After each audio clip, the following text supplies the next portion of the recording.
Lockdown से पहले गीता के घर का नजारा कुछ ऐसा था कि रोहन ऑफिस जाता था और शिविन स्कूल।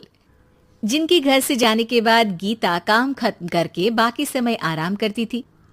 लेकिन लॉकडाउन के बाद ऑफिस और स्कूल घर में ही खुल गए और इससे गीता का हाल वो तो आपको देखने में ही मजा आएगा।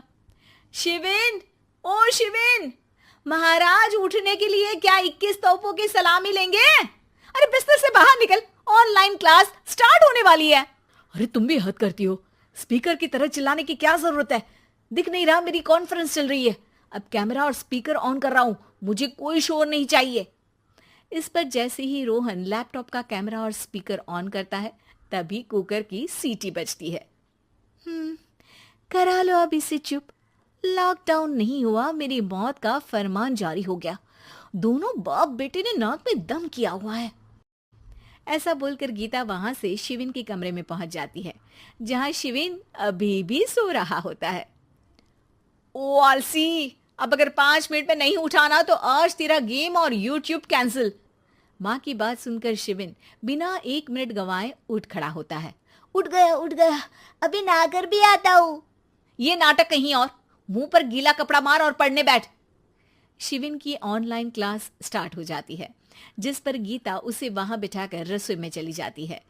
थोड़ी देर में उसे कमरे से कुछ आवाज सुनाई देती है, जिसे सुनकर वो कमरे में वापस आती है।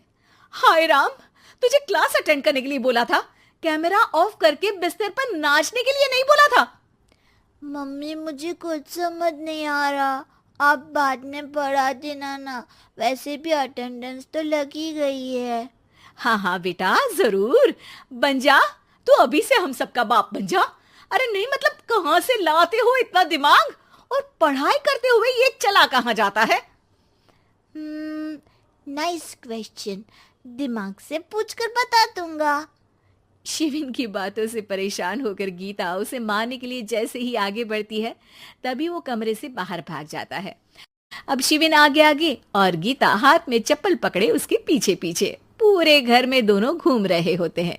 इसी बीच वो रोहन के पास पहुंच जाता है और शिविन को मारने वाली चप्पल रोहन के लैपटॉप पर जाकर गिरती है। ओए माँ! मम्मी, अब पापा को चप्पल मार रही हो? वो आज तक के रिपोर्टर, चुपचाप जाकर क्लास अटेंड कर ले, नहीं तो अगली तेरे पीछे लगेगी। इस पर शिविन वहां से चला जाता है, जिसके बाद रोहन गीता से कहता है, इस सर्कस के लिए कुछ बोलना चाहोगी? अरे क्या करूं, जब से तुम दोनों घर में रहने लगे हो घर अपने आप ही सर्कस बन गया है और मैं तुम्हारी नौकर। कभी बेटी को संभालो तो कभी बाप के नखरे उठाओ।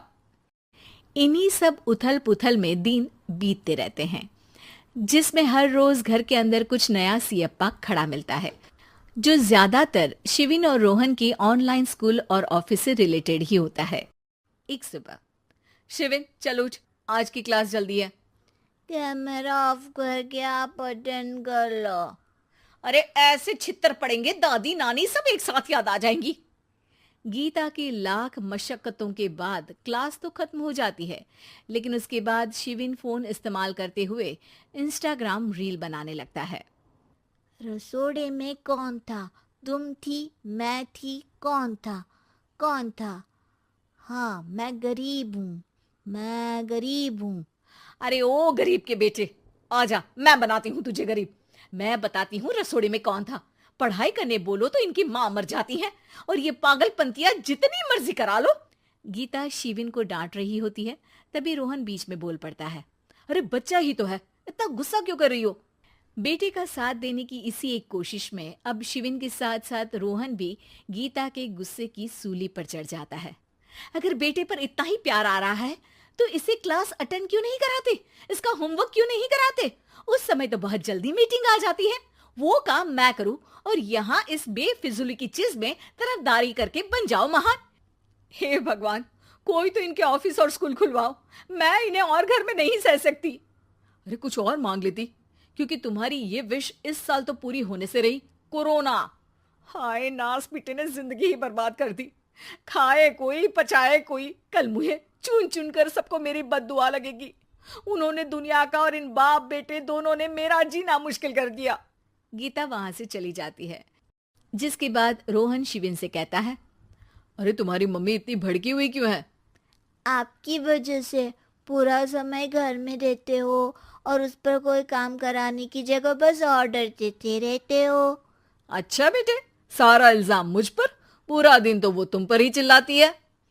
हाँ, मतलब दोनों का 50-50 है, कुछ करना पड़ेगा। वो कहते ना, make the best out of worst. I have an idea. वैसे तुम्हारी माँ सही कहती है, बहुत जुबान चलाने लगे हो, कम बोला करो।